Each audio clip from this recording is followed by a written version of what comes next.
Okay, welcome to the Odd Show. This is, we just recorded 10 minutes ago. It's an episode number, we don't know. Yeah, this is episode, insert edited number. Does that work? Good. For me. As always, I am Bruce. Thomas is here, visiting again, so we're knocking out a couple. And this is our good friend, our dear friend, Rob Burton. Rob just recently moved to the Nampa area also, and Thomas, Rob, and I know each other from various ministries, Cheyenne, Wyoming. Someplace where it's very windy. So Rob actually has a ministry called RedCon 1. Yep. And RedCon, tell us about RedCon 1. Yeah, so RedCon 1 Ministries was birthed to provide a safe place for men who, transitioning from the military, were dealing with PTSD or the invisible wounds of war, and to find their peace through a personal relationship with Jesus Christ rather than through substance abuse or alcohol or something that's very abusive to them. And then I moved to Idaho and decided I wanted to expand it further with middle school age boys and their fathers and men. So hopefully in the spring I'll be launching something and we'll get into that further. So if you are in this region, this area, this spring hopefully will be one of the first of many retreats type events, conference type events for fathers and their middle school sons, or potentially just men at some point. The hope is to do one quarterly big retreat, and then but also to provide life coaching, always available for life coaching and mentorship and stuff like that, guest speaking. So Rob is going to talk with us today about our topic because something we all care about. We talked about it last week a little bit. Mm-hmm. We touched on it. Probably spent a little bit longer on it than some of the other topics, but we're going to talk about church, what church should look like, why it should look like. The opinions expressed on this show are in no way indicative of how the church should be run. Right, definitely. If you know anything about us, how we run church should not be how you run church. Potentially. Unless you're like, that sounds really good. Then you can talk to us. You can get on board. So last week we explained the difference between traditional church and home church and seeker-friendly church. Just right out the gate, we're not going to talk about seeker-friendly church because we can. I don't think it's useful. It's got a use. There's a use. Yeah, it's useful. Somebody will find it useful. It's the cutting edge of Christian music. Worship music is coming out of good point. Some seeker-friendly churches. Really good iTunes store stuff, is there. If you need to know who your local fog machine repairman is, they know. They know. Right. Those guys got it. So laser lights. Need your laser. Need your laser lasers on their head. So if you're a big fan of Pink Floyd, it's probably useful. Right. Oh yeah. It's basically the same thing. Is Pink Floyd a Christian band? I don't know. Are they Christians in a band? They were way ahead. Or techno. They were or if you're if you go to a rave. We've already gone off the rails. Yeah. So no. When churches start auto-tuning and dubstepping worship music, I'll go to that church. Seeker-friendly. Yeah. Okay. There you go. Very specific seeker-friendly. We're not going to talk about seeker-friendly because we're just not going to talk about it. What can be said? Yeah. Look, hey, if you're into that church, go to that church. Yeah. So. That's what moves you. Just follow God. Yeah, be obedient to what God says. If He says, ain't no wrong with that. That's good advice. So, how do we want to? So, church. What should church look like? And we touched on it a little bit. So I'd asked you to expound a little bit. If you could do church however you wanted to see it fall out and unfold. What would it look like? What would it be based around? What would you gear it towards? And I think that's a healthy place to start. Just give a vision or a picture for everyone else. Well, let's ask Rob. Oh, jeez. Yeah. Let's ask Rob. What's church look like? If you could do anything, if you could build church however you wanted to. Right. So I would have to back up kind of, I guess maybe 7, 8 years ago when all of us were kind of together at the church we went to. And I had thought that I had a good idea what church was. Okay. You know, great things came from that. And I think we're all better for it. Mm-hmm. I guess they didn't regular church. Yeah, what church looks like for me now is much different than what it looked like then. And it's because it's people, man. Like that's the church to me, the heart of it is people.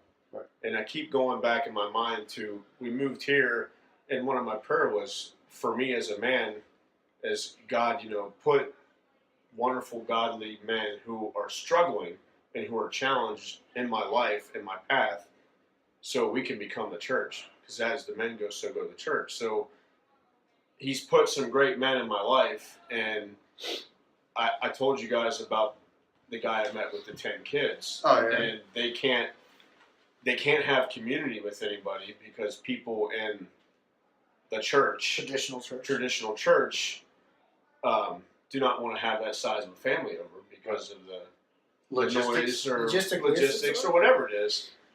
So what church looks like to me now is just community.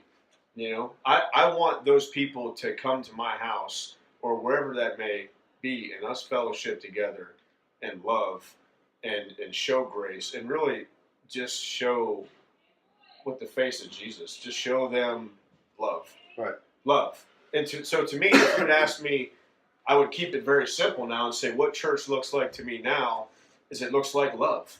It looks like bringing the people in, showing them love, showing them grace, showing them mercy, and then taking that out and just bringing more people in. Right. More people in. And then maybe those people take groups and you know, they develop that way. Right. And they just continue to grow. But church to me now has to be, it's in my community. Right. Like it's right here where I'm at.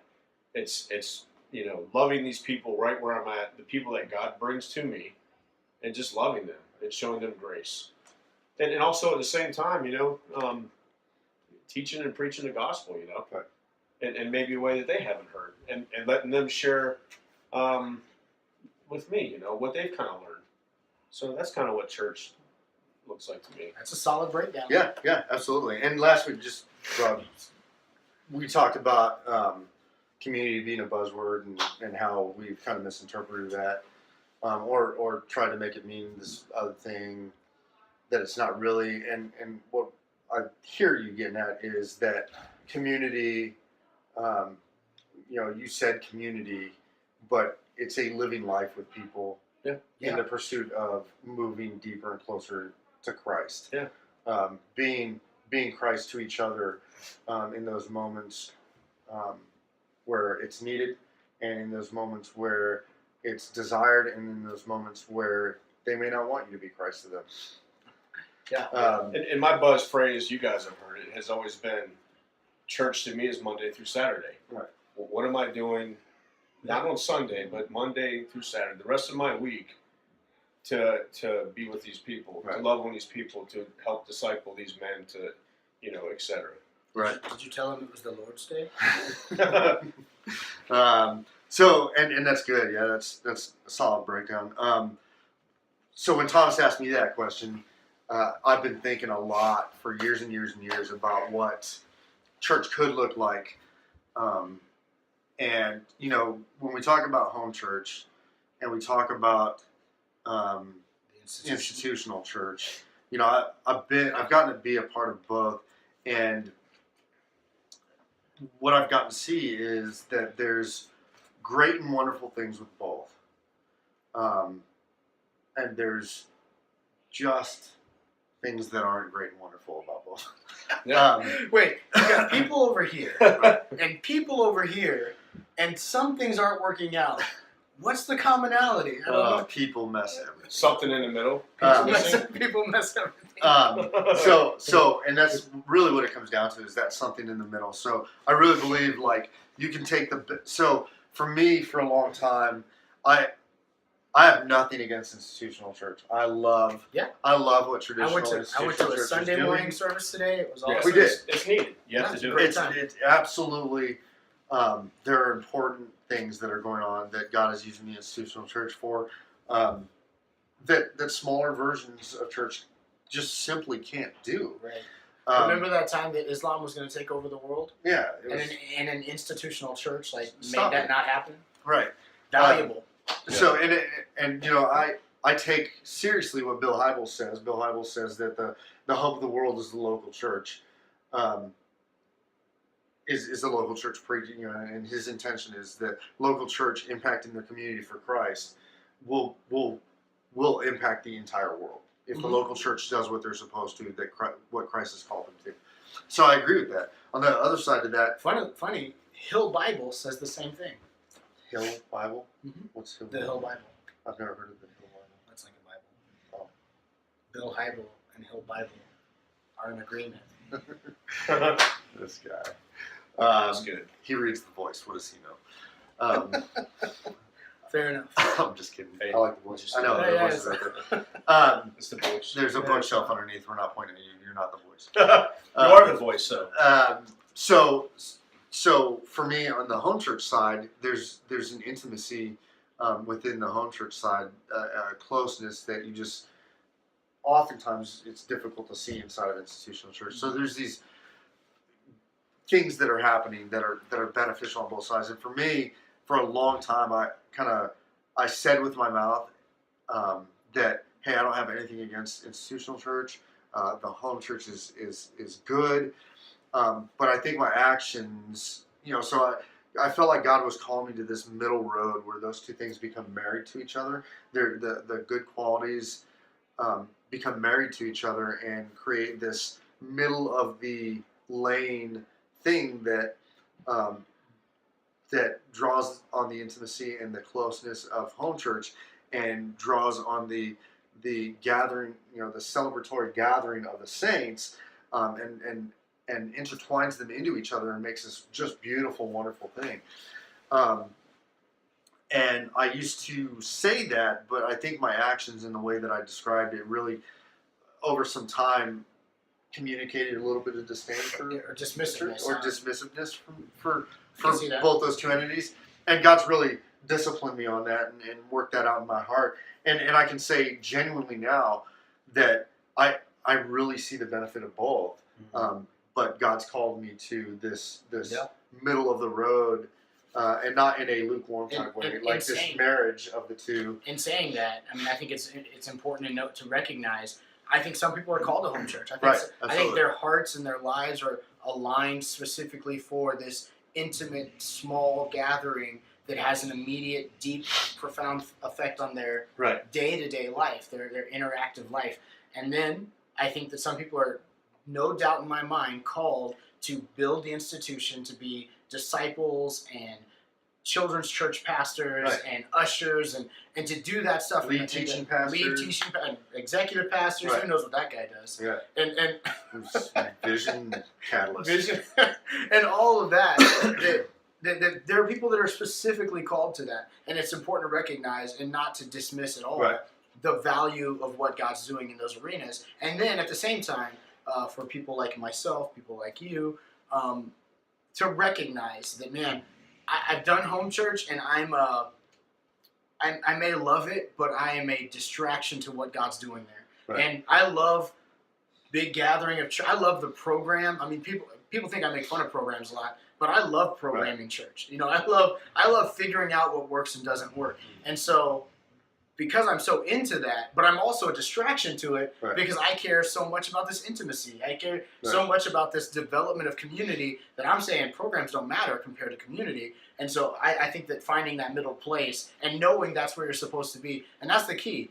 Pray to God. Ask the Holy Spirit to guide you. Know what it is you're supposed to be doing, because you're going to hurt where you're not supposed to be. Yeah, you got to be obedient. Yeah, be You got obedient. to be obedient to where He calls you. If He calls you to that institutional church and to be a member of that body and that family, then that's what you got to do. What's my boy Curtis Sargent says? Immediate, radical, costly obedience. Right. And you just got to do what God wants you to do. So and there's a good balance between the two because, had I not attended that institutional church, perhaps I wouldn't have met that family or those Oh, yeah, men absolutely. Yeah, exactly. that have been brought to me to help shepherd, to help live life with, and they're probably going to see a little different side of what church looks like Right. when they encounter my family and Yeah. people who I live life with, and it might affect them in a positive way, and then we still get to go on Sunday Right. and gather together as believers, and that can be refreshing too. Right. It could just be a great week, a great whole week. Yeah. Right. Yeah. And so structurally, I think, because I've thought a lot about it, and structurally, the answer that I gave Thomas is if I could build it the way that I wanted to structurally, it would look like this: 7, 8, 9, 10 families, couples, single people getting together. 20-ish people, 30 people getting together over time. 30 people will not fit in my house. 30. But I see where you're coming. But I mean, like kids running around. Yeah, yeah. and all Okay. that. Including but kids. I'm okay. like including kids, like I can deal with that. but getting together, coming together, living life with each other, being grounded with each other in God's word, seeking to take care of each other, seeking to grow each other deeply into Christ, living life with each other in those hard times, but enjoying the good times with each other, and spending a couple years getting to integrating into the community and really becoming a part of each other's lives in this solid way. And then, a few years into it, maybe they live a couple blocks away and they're like, man, I know people in this community that I could do this with, and I love you guys, but I need to do this. And those 7 families become 7 different groups. And we're still engaged in each other's lives, but the central location, the centrality of the location that we're in becomes our community. So like there's these 7 communities that are pretty geographically close to each other. They're living life with each other. They're doing life together in these 7 different groups.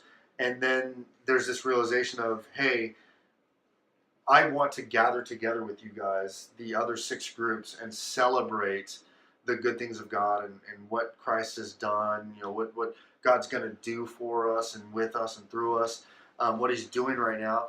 And those 7 groups find a place, they're tithing or giving to their small group community. Mm-hmm. And they all figure out, hey, we're going to meet at this school or this community center on a weekly basis, and rent comes out of that, and financially they're able to figure it out as this group of 7, and there's overseers potentially, whatever. But then they come together weekly, and they gather together, and worship looks like something different every week, depending on what group is hosting for that month or for that season. Maybe the entire service is a testimony night. Maybe the entire service is worship, songs and painting and spoken word. Maybe there's a 15-minute sermonette that's given, and there's 15 groups that break out and they discuss whatever was taught and how to carry that forward. And then they kind of break from that, and they go about their week living life with these people, and their community is really blessed for them being together. Like the overflow of grace and the overflow of love pours into their community with the intent of inviting people Community, into neighborhood community. their neighborhood. So their community as a collective of Christians pours into their pluralistic society that they're living in, and they know, that David down the street, they're not going to be able to pay their rent this month, and Right. Hey, let's pay David's rent, and they go pay David's rent. Between the 10 of us. Yeah, like we can pay next month's rent for David, and not in a, hey, we expect you to come to our group now, but in a, You're a part of us. You're our neighbor. We care about this neighborhood. This We is care about literally you. the neighbor that Jesus was talking about. And we love you, and here, there's no expectation, there's no,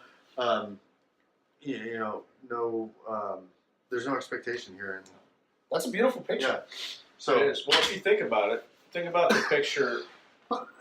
Take my neighborhood, for example. allergies. I moved in here, new to the neighborhood.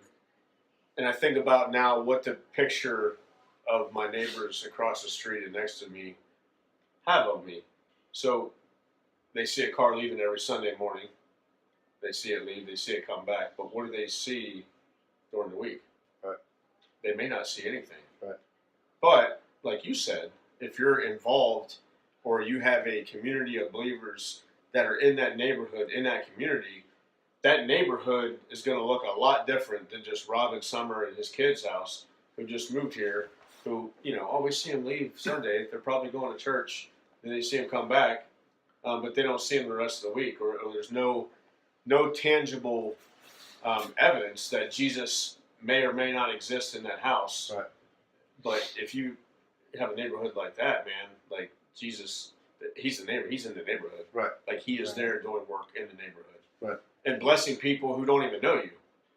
And I think this immediately makes me think of, and we didn't talk about this before, but this immediately makes me think of how churches have abandoned or chastised or criticized Halloween for for like the last 30 years or 40 years. This has been a big thing in the church Devil's Night. to be against Halloween. And I'm like, you've got your neighbors gathering from house to house, ready to hear or listen to whatever crazy thing you say as long as you give them candy.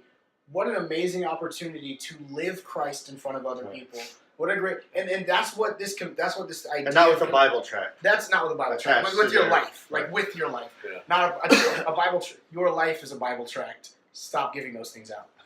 Give your life out, and it's more meaningful. Anyway, that's besides the point. No, That's what when we say community, we mean, man, come over to a single person's house. Don't and love your neighbors well. And your neighborhood is a greater avenue for you to see Christ move and change lives than a typical Sunday service, which is awesome. Sunday service, great. But a Sunday service, I can't see my neighbor's struggle typically in a typical Sunday service. What I usually see is my neighbor, maybe not, maybe he goes to a different church. I don't know his struggles. I don't know what he's going through. But if I'm in his life, if I expose my home and open it up so that other people that are hurting and need hope and fulfillment and purpose, or just somebody to listen to them for 5 seconds, I'm there for that. That's Right. what. And when we say community, that's usually what we're talking about. Look, the church used to be a blessing to the area that they were in. Oh man, Oh, boy. like when a church, I know where this is going. people enjoyed, or people waited with held breath for a church to start in their community. It's still like there that was, in other countries. because there was hope. And I'm not saying that churches don't bless the communities that they're in, mostly. Because I'm sure that there are churches that do. But nowadays, churches almost have to fight to build a building in a neighborhood because they just take from the resources of that neighborhood. They take parking and they mess up traffic plans and they. I'm trying to go to Chili's, and it takes me like an extra 30 minutes because Right. I gotta wait for your stinking parking lot to empty. Right. So It takes forever. when the church Why is your church so big? when the church is no longer a blessing to the community that they're in, maybe the church has lost its purpose. Saltiness, you could even Saltiness. Maybe it's not so much a light anymore. say. And that's just what I Unless like. it's like a light shining right in your face, kind Well, of. I think the three of us have come to grow to this because of the life that we've lived together. Right. And, Yeah. and the things that we've seen, the lives that not only each other have been able to be changed, but even I lived in Seoul, South Korea, so far away from these guys, and still able to be a part of their life because of this, because of living life together and living life in community. And I don't think there's anything better than a community of believers that somebody is able to see what Jesus looks like. This is what it looks like. Like this is what a Christian is supposed to look like. Right. We're supposed to be set apart. We're supposed to live our lives set apart, and our neighborhood should see that. And then they'll feel comfortable to come to us because it won't be like a burden. They Right. won't feel like wonder what they're going to do if I come to them, or like the family of 10 kids, I mean, Right. Yeah. I can't even wrap my head around that thought. And I long for families of 10 kids. Yeah, 'cause of why I somebody... just want to make my kids But look better nice. than that, better than them not being afraid to approach us, don't be afraid to approach them. Like, Yeah. go to them. Yeah, Like, and you don't Jesus didn't say, stay and bring the world to you to make Right. disciples. He said, No. go Yeah. make disciples of all nations.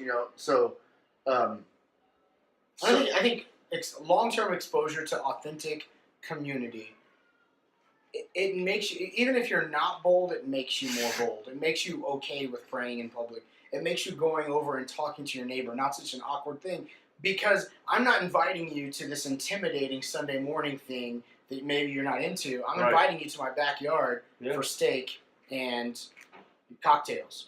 Is it okay? Is that okay? what is this, 1950? Cocktails. Microbrew. A microbrew. Is Right. that what the kids are doing now? Yeah. Wine. So, wine. They do wine too. So We I'm could have inviting bread. you- We we could could have bread. Spritzers. Wine spritzers. What's going on? Mimosas. Mimosas. No, but just to show people that it's okay to not be okay, but it's not okay to stay that way. Yeah, yeah. You know that we just lost the whole Baptist. Yeah, we lost That might have been all the watching. people that were like, oh, Like they there's drink. I can't alcoholics. take Yeah. them serious. I grew up Baptist. Yeah. I'm just following the example of the Lord. Right. Yeah. Did you tell them that it's the Lord's mimosa? Perfect. No, but I think about this a lot because, I mean, in all honesty, my neighbor next door here, he brought us over fruit. And I thought about, man, Our neighbors are better because ours haven't Your neighbors, anywhere. you're going to near live there us. for like a week. Yeah, Two. Or 2 weeks. I've been here a month. Okay. But I think about that and I'm like, man, Copper River Basin. I take Oh, I that, shouldn't say Step that. up the I game. Step up your game. I take that and I take what us as Christians are supposed to be like. And I'm like, if they can do that, Yeah. not knowing me, not knowing anything, just a gesture of bringing fruit from their trees to my house, you got to be bold. Yeah, yeah. Right. And You can't stay. Like, you can't, I can't stay in my house and not be okay with not going over and say, hey, man, thank you for really just bringing that fruit over and being a blessing. Right, Is there something in your life that I can pray for or that I can do? And they may say, you know what, man, don't pray for me. Like, I don't even want to hear that word. That's weird. That's okay. But Yeah. I think, but I think about that. giving me fruit and not knowing that I'm not into fruit is Right. also weird. Right. So Yeah, because I'm what cool if I with ate that, that forbidden? Yeah. It's bad. and that kind of What if I was fructose intolerant? fruit. Oh my god. This is going way off track. Oh man. So, and that really brings me back to this idea of community in your neighborhood. Like, a neighborhood gathering is the most, I believe, effective, as something we talked about last week, the most effective proclamation of the gospel to your neighbors that you can do. I mean, it's better than door-to-door evangelism. It's better than street corner evangelism. It's literally Thomas, my. Isn't it easier to just grab my invite cards from church and drop them off at my neighbor's door? It is. That is easy. Wouldn't it be better to take that easy in that Isn't it relationship. my pastor's Listen. job to get my neighbor saved? But wouldn't It is your wouldn't it be best better to stuff. take the money that you spent Oh, for those cards and have a block party? Oh man, that's- And invite your whole we're gonna neighborhood? get in so much trouble. That's a different. So You yeah, guys should invite your me. front. I'm a No, distraction. I agree. No. I'm It's on a board whole with you. different episode. So in this estimation of community, I believe your front yard, and I used to be a backyard guy. Like, man, bring people to your backyard. And now I'm like, no, be a proclamation of the gospel. Right. Use your front yard's a foyer. Your backyard may be an altar, but your front yard needs to be that. Your front yard needs the front of your life where people can see you. People mow their lawns to look nicer. They water them. They make things pretty out there. Glenn Beck had an idea for a community that only had front yards. Oh, And the really? streets were all behind the houses. That's Sounds like I Avalon can't. Park in Glenn Florida. Beck's lost crazy me. though. You've lost me already. I don't watch Glenn Beck. You lost Somebody me. just told me, and I saw a video on You Facebook. lost me at Beck. Okay. I don't know. Beck's a good. Beck the Beck's- band? Beck's. Yeah, I like the Beck the band. Beck Beck's- I don't know who Glenn is. Oh, Beck's the drink. Beck's the drink. Yeah, they're crazy too. Anyway, Beck's but the your front yard needs to be this open invite Right. to people, and not people like because they're Christian or because they're agreeing with you or because they're like, yeah, They're easy and comfortable. right. But because you have food and you have something to share and you have something to give and offer others, and that the hope that's inside of you is readily available. if you make it available. When you Yeah. don't, what I don't like to see is people, shirking that responsibility and trying to invite people to church. If you're not a church person, if you're not a person that likes Sunday and likes that kind of thing, maybe you grew up with it, it wasn't your thing then, it's not your thing now at the age of 40, you're not gonna be because you invite me. But I'm a front yard person. That sausage smells nice. What are you cooking over there? So- I'm that kind of person. Yeah, So- and also And most like, people are. in my specific ministry, so having dealt with guys with PTSD and anxiety, a church setting may not be for them. Yeah. The crowds. They just may not go because of Right. the crowds, And- but they're comfortable coming over to a home, Yeah. where there's food and there's just conversation over here, a little bit over Right. here, not And- all in the No, same building. Beverages. We can kind of wrap it up. Like, you guys know who Penn and Teller is? I like Penn Yeah. Jillette. Yeah. Penn Jillette is a professed atheist. Like, he's I very, think he's very, a professional atheist. at Yeah, this point. he's he's very- like really good at it. very vocal. But one of his things is, how much do you have to hate somebody to not proselytize them? Like, Yeah. how much do you have to hate somebody to know I have this thing that will save everybody, and not go and tell them about it? And so, like, he does these videos where he's like, when people approach me and want to share the gospel with me, I respect that. I may not believe it, but I respect Yeah. the fact that they care enough about me to come and tell me about Yeah, it, I even saw though I that. may not believe it. That's good. And then he's put out like 2 or 3 videos because he Yeah. does a video blog, probably a little bit more popular than The Odd Show. But We should start doing magic. uh, And that's what's going to bring him in. I don't know what that was. I think that's called Wicca. Okay. You witch. Yeah. I said witch with a W. Anyway, so that, I mean, like, what in your life is evidence that you have the love of Christ for other people, and maybe it starts in your front yard. So, yeah, we could talk about this a lot. You never gave your opinion of What I think church is. But we're I mean, at it's about 30 community. minutes, So I don't have to go into any more detail than we've already gone into. It's community. I believe church is community, and however that looks, I mean, there's effective versions of it, ineffective versions Right. of it. But Mostly, he agreed with me. I think well, a good challenge to anyone in the audience, or even to myself, but to the audience is, what do you think? I mean, where do you think? Where do you think community fits? I mean, what do you think church is and isn't? And what do you think is effective and ineffective when it comes to what we're doing on Sundays these days? So, And to be fair, like, we don't have the answers. to this. No. This is just what we've seen. Which should be evident And- by now. And At oh, this by point, the you should have way, figured out. not even our ideas. Most We people don't are doing this way more effective than we even think we could do it. Yeah. Soma, Soma. Francis Chan, that dude's Love those guys. crazy. He's Yeah, building stuff if you on want the to, block. if you want to be challenged about what community and church should look like, is Francis Chan. Francis, yeah. That guy. That's Don't- it. Don't watch Francis Chan because, Then you won't watch this anymore. oh man, There's no point in watching because you watch Joe Francis. Rogan. Yeah, if you're gonna watch Francis Chan, just keep watching us. 'Cause, anyway, so that's it. That's The Odd Show. Thanks to Rob for being on The Odd Show And probably hosting be- us. And hosting us. and This hosting is the us, studio. Yeah. This is Rob's office. So. Thank you. You can check us out. That's my daughter banging on the door. She's Yeah, with keys on glass. essentially telling us that we're done.